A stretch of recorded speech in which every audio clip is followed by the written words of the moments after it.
Morning students, आज हम लोग chapter number 2 units and measurements इसका रिवीजन पार्ट 3 शुरू करते हैं। इसमें आज हम लोग डिस्कस करेंगे डायमेंशंस का। देखो, इसके पहले हम लोगों ने डिस्कस कर लिया है what is fundamental quantity, derived quantity, आपने सिग्निफिकेंट फिगर पढ़ लिया, राउंड ऑफ का मेथड पढ़ लिया, आर्डर ऑफ मैग्नीट्यूड पढ़ लिया, ये सारी चीज़ें आपने पढ़ ली। डायमेंशंस को समझो, डायमेंशंस क्या होता है। मेन इसमें समझने वाली जो चीज़ है वो ये है कि किसी भी डिराइव्ड फिजिकल क्वांटिटी को हम फंडामेंटल क्वांटिटी के टर्म में रिप्रेजेंट कर सकते हैं। जितनी भी डिराइव्ड क्वांटिटी हैं सभी इसी से बनी है, फंडामेंटल से। तो इसका मतलब कि हम सभी डिराइव्ड क्वांटिटी को फंडामेंटल क्वांटिटी के टर्म में रिप्रेजेंट कर सकते हैं। जैसे अगर आपको रिप्रेजेंट करना है डेंसिटी, तो डेंसिटी आप क्या लिखते हैं? Density is equal to mass by volume. अब इसमें देखो, मास और वॉल्यूम में मास तो फंडामेंटल है लेकिन वॉल्यूम फंडामेंटल नहीं। तो वॉल्यूम को हम क्या लिख सकते हैं? मास डिवाइडेड बाय वॉल्यूम को आप जैसे अगर क्यूब है तो यल पावर क्यूब, या क्यूबाइड है तो यल बी एच, या जो भी।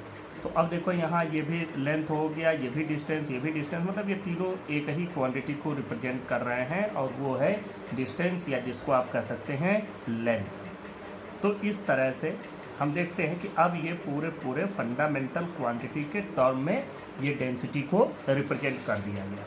तो यहाँ से हमको एक बात मिली कि कोई भी चीज़, कोई भी डिराइव्ड फिजिकल क्वांटिटी हम उसको फंडामेंटल क्वांटिटी के टर्म में रिप्रेजेंट कर सकते हैं। और चूंकि हमारे पास जो फंडामेंटल क्वांटिटी है वो कुल 7 फंडामेंटल क्वांटिटी ही है, तो इसलिए अगर हम उन 7 फंडामेंटल क्वांटिटी के कुछ सिंबल्स बना लें तो हम उनको बहुत इजीली रिप्रेजेंट कर सकते हैं।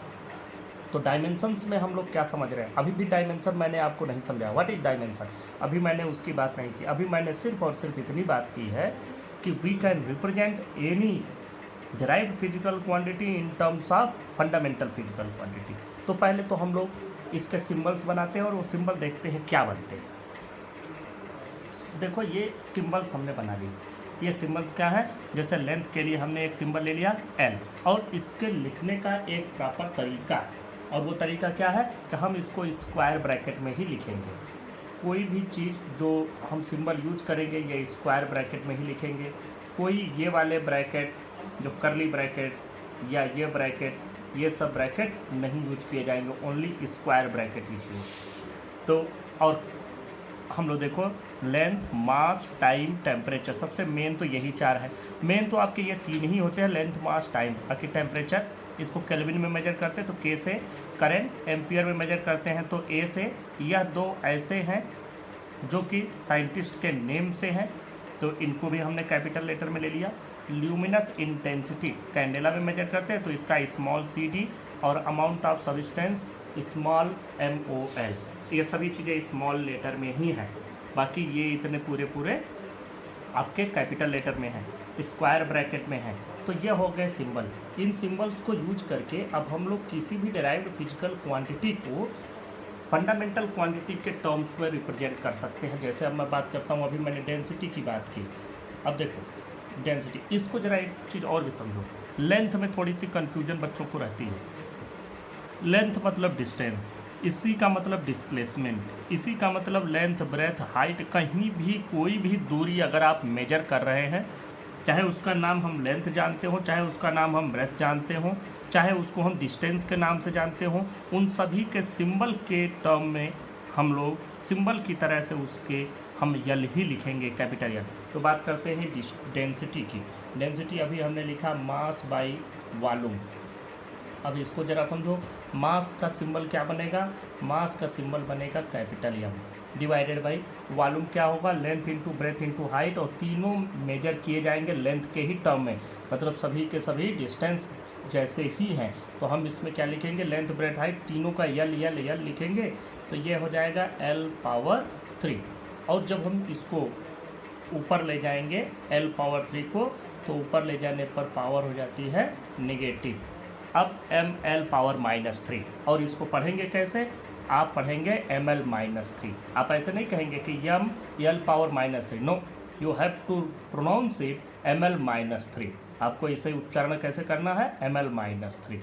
इस तरह से अब देखो यहाँ पर हमने डेंसिटी को रिप्रेजेंट कर दिया उसके फंडामेंटल क्वांटिटी के टर्म, फंडामेंटल के टर्म में उसको हमने तोड़ डाला, और उसके बाद हम देख रहे हैं कि मास पर पावर आया 1 और लेंथ पर पावर आया -3। अब बात करते हैं डायमेंशन की। डायमेंशन क्या हमने बताया था, डायमेंशन आप लोग जानते हैं, जो 1 डायमेंशन 2 डायमेंशन ये आप लोगों ने पढ़ा है। यहाँ भी डायमेंशन का मतलब होता है कि यह किस में कितना है। तो जो इस पर पावर आए, मास पर जो पावर आया वह इसका डेंसिटी का डायमेंशन हो गया मास में। मतलब कि dimension of density is 1 in mass and -3 in length. ये समझो कि डेंसिटी की डायमेंशन मास में क्या है 1 और लेंथ में क्या है -3। इसी तरह से आप सबके डायमेंशन, तो ये जो पावर आए इन्हीं पावर को ही डायमेंशन कहते हैं। और इस तरह से लिखने से जो हमको फार्मूला मिला है किसी भी डिराइव्ड फिजिकल क्वांटिटी को उसके फंडामेंटल क्वांटिटी के टर्म में लिखने पर जो फार्मूला बनता है इसको हम कहते हैं डायमेंशनल फार्मूला।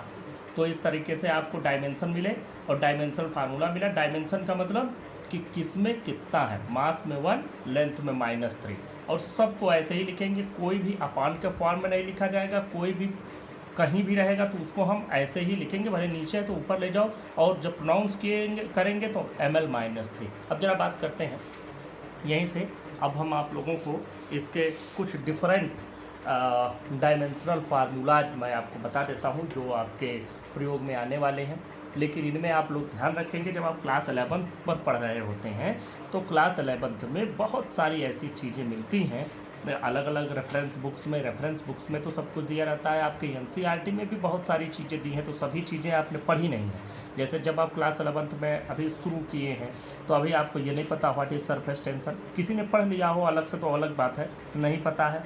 किसी को नहीं पता what is electric flux, what is magnetic flux. मैं अगर आपसे कहूँ कि इनका भी डायमेंशन फार्मूला लिखो या रट डालो, वो गलत बात है। आप 11th और 12th की पढ़ाई में ज़्यादातर फिजिकल क्वांटिटीज़ को स्टडी कर लेते हैं जो आपको आगे भी मिलनी हो, या बहुत सारी चीज़ें आप पढ़ लेते हैं। तो जैसे जैसे आप पढ़ते जाएंगे वैसे वैसे सबका डायमेंशनल फार्मूला बनाते चले जाना। मैं आपसे कहूँ कोफिशिएंट ऑफ विस्कोसिटी का रट्टा मार लो ये फार्मूला, वो आपको नहीं करना है। Don't memorize any formula, you have to understand the formula when you will learn it and when it comes to your syllabus. जब आपके सिलेबस में वो आए, जैसे आप कोफिशिएंट ऑफ विस्कोसिटी जिस चैप्टर में जहाँ मिलना होगा वहाँ आपको मिलेगा, वहीं आपको पढ़ना है। अभी से उसके फार्मूले को रट्टा मार के उसका डायमेंशन फार्मूला रट नहीं देना। सभी डायमेंशन फार्मूला आपको खुद से बनाने हैं, और उस फार्मूले के बनाने का तरीका मैं आपको बता ही रहा हूँ। जैसे अभी मैंने डेंसिटी का बताया, मैं आगे बढ़ रहा हूँ, आप लोग समझते चलें। देखो अब बात करते हैं स्पीड या वेलोसिटी, दोनों का फार्मूला एक ही है। अगर हम बात करें स्पीड की या वेलोसिटी की, दोनों में क्या है डिस्टेंस अपॉन टाइम। तो डिस्टेंस को एल से लिखेंगे, टाइम को लिखेंगे टी से। अब टाइम को ऊपर ले जाओ तो क्या हो जाएगा LT-1। तो इसका डायमेंशनल फार्मूला LT-1। तो स्पीड का डायमेंशन लेंथ में 1 और टाइम में -1। इसी तरह से अब अगर स्पीड या वेलोसिटी, अब अगर कोई वेलोसिटी पूछे तो वेलोसिटी भी यही है, क्योंकि यहाँ हमें वेक्टर और स्केलर से कोई मतलब नहीं है कि कौन स्केलर कौन वेक्टर है, हमें तो मतलब फार्मूले से है। वेलोसिटी लिखेंगे डिस्प्लेसमेंट बाई टाइम, डिस्प्लेसमेंट भी एल से ही रिप्रेजेंट किया जाएगा, टाइम टी से ही रिप्रेजेंट किया जाएगा। चलो एक्सेलरेशन की बात करते हैं। एक्सेलरेशन आप लोग पढ़े हुए हैं, क्या होता है चेंज इन वेलोसिटी। आपने पढ़ा है delta v by delta t, change in velocity या rate of change of velocity. Change in velocity in unit time, या हम कहते हैं rate of change of velocity. आप लोग क्लास 9th या 10th में पढ़े होंगे। तो वेलोसिटी का तो अभी हमने बनाया, डायरेक्ट वही फार्मूला लिख दो, LT-1 divided by another T. अब ये टी ऊपर जाएगा तो -1 हो जाएगा, इस -1 में जाके जुड़ जाएगा तो क्या हो जाएगा LT-2। This is dimensional formula for acceleration. तो एक्सेलरेशन का डायमेंशन लेंथ में 1, टाइम में -2, और डायमेंशनल फार्मूला LT-2। अब एक्सेलरेशन पता चल गया तो फोर्स का बना लो। Force F is equal to, formula पढ़ा है यम में, यम को तो यम ही लिखेंगे और ए को क्या लिखेंगे, अभी हमने बनाया LT-2। तो क्या बना MLT-2। ये फार्मूला हो गया आपका फोर्स का। तो फोर्स पता चल गया, तो वर्क डन का भी बना लो। वर्क डन होता है force into displacement, F into S या एफ इंटू डेल्टा एस, जो भी आप लिखें। आप एफ इंटू एस पढ़े होंगे तो एफ इंटू एस लिखो। अब देखो एफ का तो अभी बना लिया, एम एल टी माइनस 2, और इसी के साथ एस मतलब डिस्टेंस, ये भी एल हो जाएगा। ये एल इससे मल्टीप्लाई होगा तो इसका पावर ऐड हो गया, 1 इस पर है 1 इस पर, तो एल पर पावर हो जाएगा 2। तो क्या लिखेंगे इसको, M L 2 t minus 2, pronounce करेंगे M L 2 t minus 2। Work done हो गया। वर्क डन से पावर बना लो। पावर क्या होता है, रेट ऑफ वर्क डन, मतलब कार्य करने की रेट, किस हिसाब से वर्क कितनी तेजी से। तो क्या लिखते हैं, delta W by delta T, आपने पढ़ा होगा फार्मूला। डेल्टा डब्ल्यू मतलब वर्क डन, तो वर्क डन का फार्मूला लिख दो, M L 2 t minus 2 divided by another T. अब जब आप इस टी को ऊपर ले जाएंगे तो यह -1 हो जाएगा ऊपर जाकर, और इस माइनस में 1 बढ़ जाएगा, तो बन गया formula M L 2 t minus 2। एक चीज़ और भी देखो, ये तो पावर हो गया, आप प्रेशर भी पढ़े होंगे, तो सिंबल एक जैसा हम लिख रहे हैं, कोई मतलब नहीं है सिंबल से, इसके सिंबल को ध्यान देना है। प्रेशर, प्रेशर क्या होता है, फोर्स बाई एरिया। फोर्स अभी आपने बनाया formula M L T minus 2, जिसको याद नहीं रहेगा वो तुरंत इसका फार्मूला बना देगा, या इज इक्वल टू एम में से ए भी नहीं याद है तो ए को वी बाई टी ऐसे करके। अब देखो एरिया क्या हो जाएगा, एरिया लेंथ इंटू लेंथ मतलब L2, इसको ऊपर ले जाओ। देखो एम एल, इस पर 1 है ही पहले से, ये -2 ऊपर गया, इसमें से 2 ऊपर जाएगा तो -2 हो जाएगा, इसमें से डिडक्ट हो जाएगा, और t पावर -2 ऑलरेडी आपने लिख रखा है, तो इसकी वैल्यू क्या हो गई, M L -1 t -2। This is pressure, pressure है, यहाँ लिख भी लेना प्रेशर, प्रेशर इसको लिख भी लेना। तो इस तरह से ये इतने फार्मूले बने। Angle, angle sine theta cos theta, ये एंगल भी आपने पढ़ी है। एंगल का फार्मूला क्या होता है, एंगल इज इक्वल टू होता है आर्क बाई रेडियस। जब आर्क बाई रेडियस है, आर्क कैसे लिखोगे, लेंथ से बनेगी आर्क, रेडियस कैसे होगी, वो भी लेंथ की ही होगी, तो क्या हो जाएगा L0, या आपको कुछ नहीं, इसको क्या लिखेंगे, dimension less. This is dimension less. अब बहुत सारे रेशियो ऐसे मिलते हैं, कांस्टेंट ऐसे मिलते हैं जिनका कोई डायमेंशनल फार्मूला होता ही नहीं है। और आगे चलते हैं, एक थोड़ा सा डिफिकल्ट भी बना लेते हैं। जैसे आप लोग एक न्यूटन का ग्रेविटेशनल फार्मूला पढ़े होंगे, F is equal to G m1 m2 divided by r square, class 9th में शायद ये है। अब जब आप इसको पढ़ चुके हैं तो यहाँ से अगर मैं कहूँ कि यूनिवर्सल ग्रेविटेशनल कांस्टेंट का आप डायमेंशनल फार्मूला बनाइए, तो बना लो। पहले इसको मल्टीप्लाई कर दो, मल्टीप्लाई करेंगे F R square equal to G m1 m2 हो जाएगा। जी का फार्मूला बनाओ, क्या हो जाएगा, F R square divided by m1 into m2, value सबकी रख दो। एफ का फार्मूला अभी हम लोगों ने बनाया था एम एल टी माइनस 2, आपको नहीं याद होगा तो फिर F is equal to M में करके बना लेना। और देखो आर क्या है, आर डिस्टेंस है, मतलब एल है, और इसका स्क्वायर है, स्क्वायर कर दिया, डिवाइडेड बाय मास है, ये भी मास ये भी मास, लिख दो। अब देखो एक एम से ये एम तो कैंसिल हो जाएगा, और बचा क्या, एक एम ऊपर जाएगा तो क्या वैल्यू हो जाएगी, ये हो जाएगा एम -1, और एल देखो क्या हो जाएगा, L3 हो जाएगा। और तीसरी चीज़ एल कितना हो जाएगा, एल तो हो गया T -2, m-1 L3 T -2। This is dimensional formula of universal gravitational constant. तो अब इसके बाद जितनी भी चीज़ें बनती हैं जो आपके कुछ बुक्स में दिया गया है, इसी चैप्टर में आपको एक भी नहीं बनाने है, सिर्फ और सिर्फ यहीं तक आपको बनाना है, इसके आगे नहीं बनाना, क्योंकि इसके आगे आप बनाएंगे आप परेशान होंगे, मतलब कुछ नहीं बनेगा। सिर्फ इतने ही फिजिकल क्वांटिटी का डायमेंशनल फार्मूला इस चैप्टर में अभी स्टार्टिंग में पढ़ लो। जैसे जैसे आगे आप बढ़ते जाएंगे एक एक चीज़ मिलती जाएगी। उन सभी चीज़ों का मैं आपसे कहूँ, स्ट्रेस का डायमेंशनल फार्मूला रट डालो, कोई ज़रूरत नहीं है, no need to memorize anything. Physics में जिस दिन आपने रट्टा मारना शुरू कर दिया उसी दिन आपने फिजिक्स का सत्यानाश कर दिया। तो फिजिक्स को रटे नहीं, सिर्फ समझ लें। तो ये इतने तो आपको बनाने आ गए। अब ये डायमेंशनल फार्मूला जान लेने के बाद इनके एप्लीकेशंस भी हैं और उनको अप्लाई कहाँ करना है, कैसे करना है, अब उनको देखते हैं। Applications of dimension analysis number 1 unit conversion. Unit आपको मालूम है क्या है? जब भी कोई फिजिकल क्वांटिटी आप लिखते हैं, समझ भी लो क्या होता है यूनिट। जब भी आप कोई फिजिकल क्वांटिटी को मेजर करते हैं तो क्या करते हैं, मेजर करने का मतलब जैसे मान लो ये मीटर है, मीटर स्टिक है 1 मीटर। अब मुझे यहाँ से यहाँ तक की लेंथ मेजर करनी, तो क्या करेंगे, यहाँ से एक बार निशान लगाया यहाँ, फिर यहाँ पहुँच गए, फिर यहाँ। तो क्या किया हमने, इस मीटर स्टिक से इसको कंपेयर किया और देखा 3 बार में हम यहाँ पहुँच गए, तो हम कहेंगे ये 3 मीटर की डिस्टेंस हो गई। इसी तरीके से मेजरमेंट किया जाता है। Measurement means comparison. किसके साथ कंपेरिजन, कुछ सर्टेन प्री डिफाइंड अमाउंट है उसी के साथ कंपेरिजन करते हैं। जैसे आलू खरीदा, एक तरफ आलू रखा, दूसरी तरफ 1 किलो रख दिया, अब 1 किलो प्री डिफाइंड अमाउंट है। इसी तरह से आप कुछ भी खरीदते हैं, चाहे आप गाड़ी में अपने फ्यूल ले रहे हों या तो आप कुछ भी खरीद रहे हो, तो हर एक चीज़ को कंपेयर ऐसे ही किया जाता है कुछ ही सर्टेन प्री डिफाइंड अमाउंट से। उस अमाउंट को जिससे इसको कंपेयर किया जा रहा है उसी को हम लोग कहते हैं यूनिट।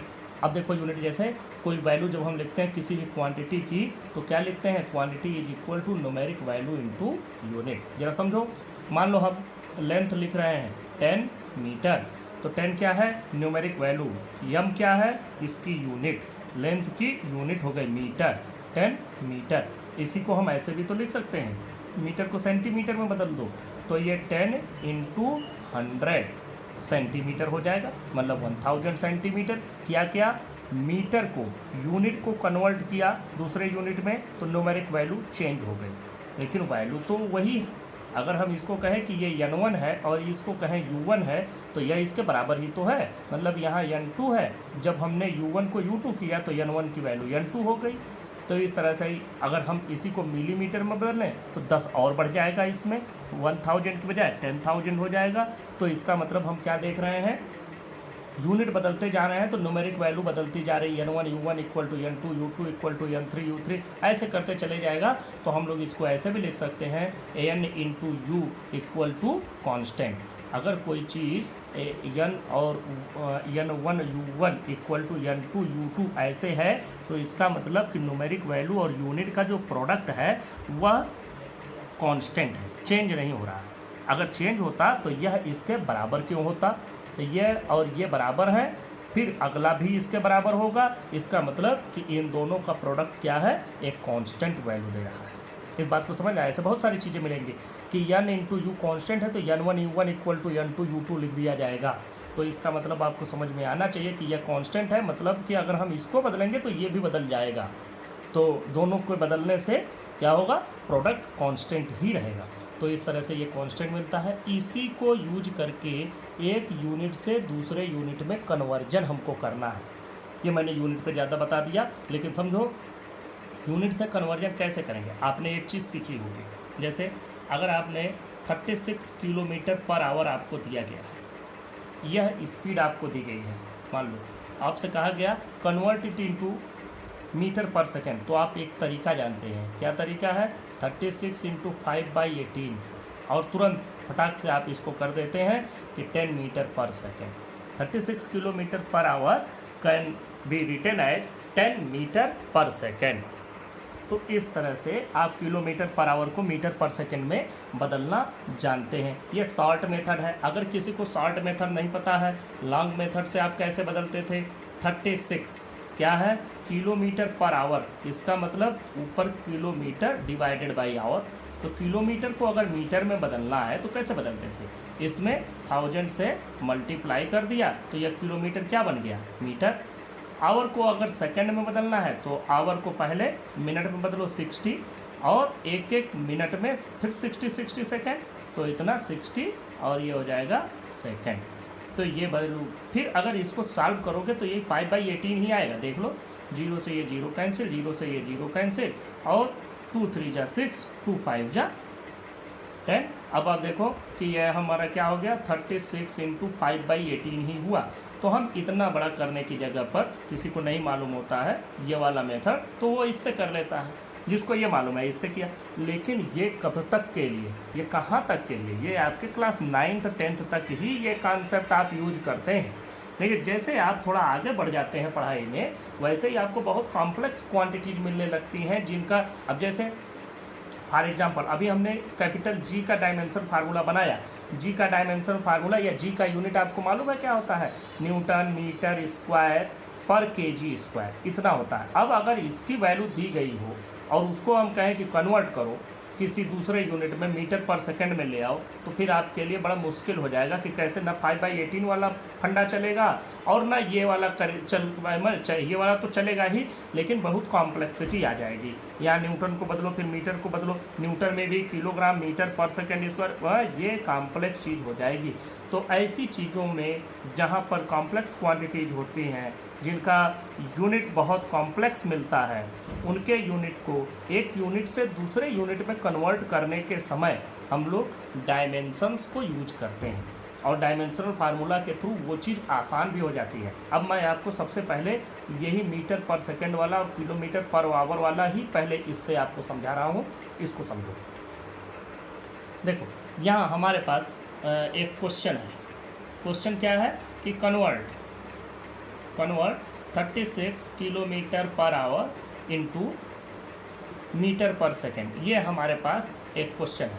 और क्वेश्चन हमें लगाना किससे है? इस कॉन्सेप्ट को यूज करके n1 u1 equal to n2 u2, इसी से हमको लगाना है। देखो कैसे हम लोग इसको सॉल्व करते हैं, ध्यान से देखें। अगर ये एक करने आ गया तो नेक्स्ट आप कर लेंगे बहुत इजीली।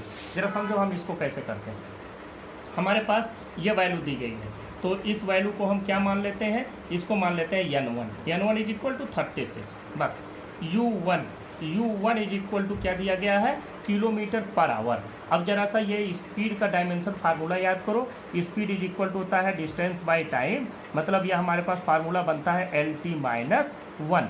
तो देखो यहाँ भी ये भी LT-1 ही होगा, तो LT-1 लिख दो। लेकिन ये किलोमीटर और आवर में दिया गया, तो यहाँ 1 लगा दो बस। u2 की वैल्यू देखो, u2 क्या हो जाएगा? u2 मीटर और सेकंड में दिया गया है, तो और डायमेंशन फार्मूला तो उसका भी LT-1 ही होगा, लेकिन यहाँ 2 लिख दें इसके सफिक्स में, जिससे ये पता चलता रहे कि ये कोई दूसरी यूनिट है और ये कोई दूसरा यूनिट है, लेकिन क्वांटिटी सेम है। लेंथ ये भी है, टाइम ये भी है, लेंथ ये भी है, टाइम ये भी है। ये किसी दूसरे यूनिट में है, ये किसी दूसरे यूनिट में है। अब फार्मूला आपको लगाना है और पता क्या करना है? You have to find the value of n2। देखें इसको कैसे हम लोग सॉल्व करेंगे। फार्मूला हमको यही लगाना है, इस फार्मूले को ही लगाओ, n1 u1 equal to n2 u2। यहाँ से आपको क्या मिलेगा? n2 आपको पता करना है, तो n2 की वैल्यू क्या हो जाएगी? n1 u1 डिवाइडेड बाई यहाँ से u2। ये वैल्यू आ गई। देखो n1 u1 बाई u2। अब देखो n1 की वैल्यू, u1 की वैल्यू ऐसे ही रख दीजिए। n1 की वैल्यू क्या है? देखो 36। u1 की वैल्यू क्या है? L1 T1 minus 1 divided by u2 की वैल्यू क्या है? L2 T2 minus 1। ये वैल्यू आप और अच्छे से मैनेज कर लें। 36 L1 बाई L2 एक साथ ले लो, ये सिमिलर है, एक जैसे हैं, और इसको एक साथ ले लो। T1 बाई T2 पावर हो जाएगा -1, ये आपने एक साथ ले लिया। थोड़ा सा मॉडिफिकेशन इसमें हम और करते हैं। यहाँ से हम n2 की वैल्यू कैलकुलेट कर रहे हैं। n2 की वैल्यू देखो फिर से, ये हो गया 36, ये L1 by L2 as it is रहने दो, लेकिन इस पर पावर -1 लगा हुआ है। तो किसी भी चीज़ पर पावर -1 हो तो अगर हम उसको डिवाइडेड बाई कर दें, जैसे देखो x पावर -1 लिखा हुआ है, तो इसको हम इक्वल टू 1/x लिख सकते हैं। यहाँ पर क्या है? T1 by T2 whole power -1 है, तो इसको हम लिख सकते हैं 1/1 डिवाइडेड बाई हम T1 बाई T2 लिख सकते हैं। अब ये पावर जो -1 था ये क्या हो गया? +1 हो गया। और इसका मतलब क्या हो गया कि T2 न्यूमरेटर में चला गया और T1 कहाँ आ गया? डिनोमिनेटर में। मतलब किसी भी चीज़ पर जो पावर नेगेटिव हो, वो पावर नेगेटिव में 1 है कि 2 है कि 4 है मतलब नहीं है। पावर नेगेटिव है तो जो भी चीज़ लिखी गई है उसको इन्वर्ट कर दो, इन्वर्स कर दो, मतलब उलट दो। तो उलट देंगे तो वैल्यू क्या हो जाएगी? पॉजिटिव। तो ये T1 बाई T2 को हम क्या लिख देंगे? T2 बाई T1, जिससे सभी की सभी जो पावर्स हैं वो पावर सारे पॉजिटिव हो जाए। अब बात करते हैं T1 T2 और L1 L2 की वैल्यू हमको रख देनी है। जरा इन वैल्यूज को रखने की कोशिश करते हैं। कायदे से देखो L1 क्या है, क्वेश्चंस भी आपको देखते रहना है। ध्यान से देखो, यहाँ पर L1 36 किलोमीटर पर आवर की वैल्यू है, तो L1 में डिस्टेंस किस में मेजर किया गया, किलोमीटर में, और L2 में डिस्टेंस किस में मेजर किया गया है, L2 में डिस्टेंस मेजर किया गया है। ध्यान दो, यहाँ मीटर पर सेकेंड में हमको बदलना है, तो मतलब L2 में डिस्टेंस है मीटर में, तो इस किलोमीटर को जब मीटर में बदलोगे, हमको बदलना किस में है, मीटर में ले जाना है ये किलोमीटर, तो L1 की वैल्यू हम लोग क्या लिखेंगे, 1000 मीटर। अब देखो T1 की वैल्यू किस में दी गई है, आवर में, और T2 की वैल्यू किस में है, यहाँ से देखो मीटर पर सेकेंड, तो ये सेकेंड में है, तो आपको ये T1 चेंज करना है किस में, T1 की वैल्यू को ले जाना है सेकेंड में, तो इस आवर को सेकेंड में बदलोगे तो कितना हो जाएगा, 60 × 60, तो ये वैल्यू हो जाएगी। यही वैल्यू उठा करके आपको यहाँ पुटअप कर देना है। देखो ये 36 × L1 की वैल्यू रख दो 1000 मीटर, डिवाइडेड बाई L2 की वैल्यू सिर्फ 1 मीटर, और T2 की वैल्यू देखो सेकेंड है, मतलब 1 सेकेंड, डिवाइडेड बाई ये कितना है, 60 × 60 सेकेंड। अब देखो यहाँ से वही बात आई जो हम लोग पहले से जानते हैं कि किलोमीटर को मीटर में 1000 से मल्टीप्लाई करके करेंगे, और सेकंड के लिए, आवर को सेकंड में बदलने के लिए 60 × 60 का, वही चीज़ यहाँ भी आई, लेकिन एक तरीके से आया। यहाँ से हमने एक रूल सीख लिया कि इस रूल से अब हम किसी कॉम्प्लेक्स क्वांटिटी को भी मैनेज कर लेंगे, कन्वर्ट कर लेंगे। यहाँ पर वैल्यू तो वही आएगी आपकी, ये कैंसिल होकर के 5/18 होगा, फिर ये 10 मीटर पर सेकेंड ही वैल्यू आएगी, लेकिन this is the method how to convert one unit into another. अब हम थोड़ा कॉम्प्लेक्स क्वांटिटी पर चलते हैं। नेक्स्ट क्वेश्चन देखते हैं, convert 5 Newton force into CGS system. अब ये CGS सिस्टम में आपको बदलना है, मतलब न्यूटन में जो चीज़ें हैं वो सभी चीज़ें मीटर, किलोग्राम, सेकेंड, ये सारी चीज़ें हैं, मैं उसी को आपको बदल देना है CGS। न्यूटन याद रहे आपको, ये SI यूनिट है। तो देखो अब हम लिखें N1 की वैल्यू क्या है 5, U1 की वैल्यू क्या है, फोर्स का डायमेंशनल फार्मूला नहीं याद होगा तो तुरंत बना लीजिएगा। कैसे बनाएंगे, तरीका आपको F = m में लिख करके, F = m में नहीं याद आ रहा है तो m एक्सेलरेशन का formula, rate of change of velocity, बस फट से कर देना m। अगर वेलोसिटी का भी नहीं याद है तो वेलोसिटी को क्या लिखते हैं, distance by time divided by एक टाइम तो है ही, तो फिर क्या बन जाएगा, m × s divided by t²। तो क्या हो गया, इसका मास हो गया, इसका L हो गया, और डिवाइडेड बाई t का क्या बना, t का स्क्वायर, तो ये ऊपर ले जाओगे तो क्या बन जाएगा, mLT-2। ये तरीका है कि हमको अगर कोई फार्मूला भूल गया तो जल्दी जल्दी में बना लेंगे। तो अब चलते हैं, बात करते हैं इस क्वेश्चन पर। हमको मिला डायमेंशन फार्मूला mLT-2, लेकिन ये U1 है तो यहाँ 1 1 1 कर देंगे। देखो N2 की वैल्यू आपको पता ही करनी है, और U2 की वैल्यू आपकी क्या हो जाएगी, यही फार्मूला mLT-2 ही, लेकिन अब यहाँ पर 2 2 2 हो जाएंगे, बस फार्मूला वही लगाना है, N1 U1 N2 U2। लेकिन उसके पहले लिख लें कि M1 L1 T1 ये सब किस में है, ये लिख लेना अच्छा है पहले ही से। तो देखो पहले हम इसको लिखते हैं M1 को, M1 की वैल्यू किस में है, kg में। L1 की वैल्यू किस में है, ये आपको याद होना चाहिए कि यहाँ पर जब हम न्यूटन लिखते हैं, न्यूटन का मतलब क्या होता है, m में, उसमें जो भी चीज़ें हैं मीटर, किलोग्राम, सेकंड वाली चीज़ें हैं, तो ये है मीटर में। टाइम हमारा किस में है, सेकंड में, ये 1 वाले में है। 2 वाले में चलो M2 किस में है, अब ये चीज़ आपको मिल रही है, M2 वाली जो चीज़ है ये CGS सिस्टम में ले जाना, मतलब सेंटीमीटर, ग्राम और सेकंड में। तो मास मेजर किया जाएगा ग्राम में, और लेंथ मेजर किया जाएगा सेंटीमीटर में, और टाइम यहाँ पर भी किस में है, सेकंड में ही है, सेंटीमीटर, ग्राम, सेकंड। अब देखो ये ग्राम में इसको चेंज करना है, पहले वाले को ही दूसरे में बदलना है, तो पहला वाला है kg में, तो इसको किस में बदल देंगे, 1000 ग्राम। ये है मीटर में, 1 मीटर = 100 सेंटीमीटर, सेकंड की तो कोई बात ही नहीं है। बस अब ये वैल्यूज आपको रख देनी है। देखो N1 U1 = N2 U2, यहाँ से आपका फार्मूला N2 का बन जाएगा N1 U1 divided by U2, value आप रख दीजिए, जो N1 की वैल्यू है देखो n2 is equal to n1 की वैल्यू 5 और डायमेंशनल फार्मूला वही m1 L1 T1 minus 2 divided by m2 L2 T2 minus 2। अब क्या करेंगे, हमें इनकी वैल्यूज को थोड़ा सा मैनेज कर देना है। कैसे मैनेज करेंगे, ध्यान दो, 5 इंटू ये क्या है m1 बाई m2 हो जाएगा, ये हो जाएगा L1 बाई L2 और ये हो जाएगा T1 by T2 whole power minus 2। तो हम अगर इसको T2 बाई इसको अलग कर देते हैं थोड़ा सा, T2 बाई T1 कर दें तो ये होल पावर हो जाएगा 2। ध्यान देना, T1 by T2 power minus 2, अभी पिछले क्वेश्चन में हमने देखा इन्वर्ट कर दो, उलट दो, तो क्या हो जाएगा, पावर पॉजिटिव हो जाएगा। तो ये वैल्यू हो गई।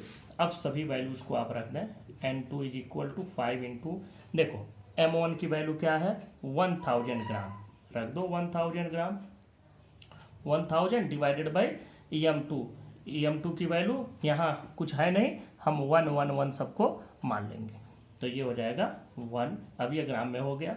L1 की वैल्यू कितनी आ रही है 100 सेंटीमीटर डिवाइडेड बाई ये है 1 और T2 की वैल्यू भी 1, इसकी भी 1, या कुछ भी नहीं है, दोनों एक ही जैसे हैं, कुछ नहीं करना। अब देखो ये 1000 इंटू 100, तो हम लोग क्या लिख सकते हैं 5 इंटू 10 पावर, ये 3 जीरो इसके 2 जीरो इसके 5 लिख दो, 10 पावर 5 लिख दो, या 5 लाख भी आप लिख सकते हैं, 5 लाख।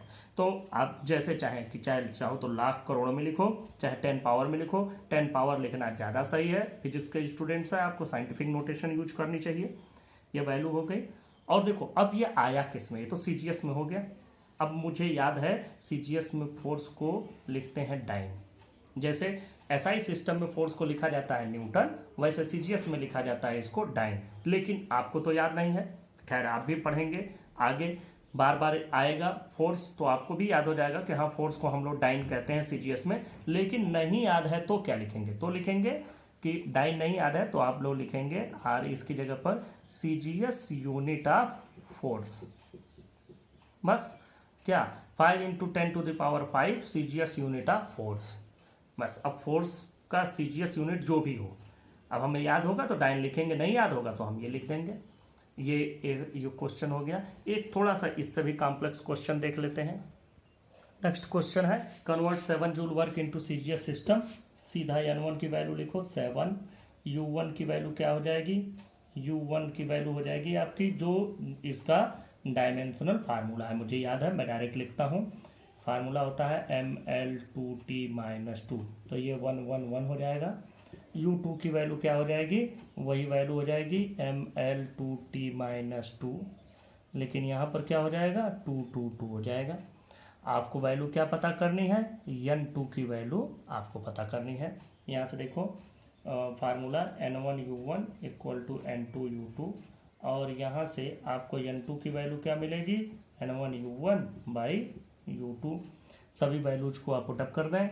देखें ये तो है 7 n1 की वैल्यू, और इसको हम डायरेक्ट लिखते हैं, अब अलग अलग नहीं लिखेंगे। ये m1 तो आएगा ही, m1 बाई m2 हो जाएगा, और ये क्या हो जाएगा L1 बाई L2 होगा, L1 बाई L2, लेकिन इस पर पावर हो जाएगा 2, और ये होगा T1 by T2 power minus 2, तो हम इसको T2 बाई T1 लिख देंगे और पावर लिख देंगे 2।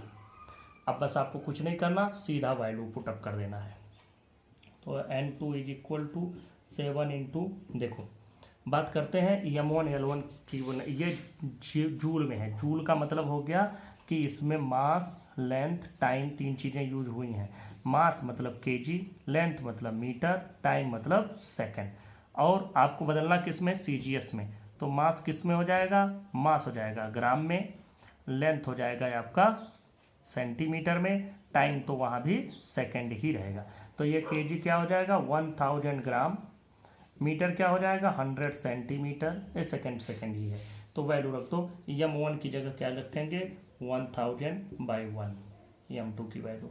L1 की वैल्यू क्या हो जाएगी, L1 की वैल्यू देखो 100 सेंटीमीटर डिवाइडेड बाई 1, और ये कितना है 1 सेकेंड, 1 बाई 1। ये इस पर होल स्क्वायर भी है, इन दोनों पर स्क्वायर है। चलो अब चेक करते हैं, ये इंटू 100 सॉरी इंटू 1000 इंटू ये 100 इंटू 100 हो जाएगा 10,000। इतना क्या हो गया, इतना सीजीएस यूनिट ऑफ वर्क, इतना सीजीएस यूनिट ऑफ वर्क मिला। अब इसको थोड़ा साइंटिफिक में लिख देंगे तो कैसे हो जाएगा, 7 इंटू 10 पावर, ये 10 पावर 3, ये 10 पावर 4 मिला के 10 पावर 7। तो इतना सीजीएस यूनिट ऑफ वर्क होता है अर्ग। ये आप जान भी लें क्योंकि आगे भी आपको यूज में आएगा। तो इसको लिखते हैं अर्ग। नहीं याद आएगा तो आप सीधा सीजीएस यूनिट ऑफ वर्क भी लिख सकते हैं। तो ये दो क्वेश्चंस हो गए, ये दोनों ट्रेडिशनल टाइप के क्वेश्चंस हुए, जैसे जनरली यूनिट कन्वर्जन आपको मिलते हैं। लेकिन कुछ और भी इसमें एक आध कॉम्प्लेक्स क्वेश्चन भी और देख लो। फिलहाल आप लोग अब कुछ क्वेश्चन अपने मन से लगा लीजिएगा। और आज इस वीडियो को यहीं ख़त्म करते हैं। नेक्स्ट टर्म पर इसके हम नेक्स्ट एप्लीकेशंस की बात करेंगे। Thank you.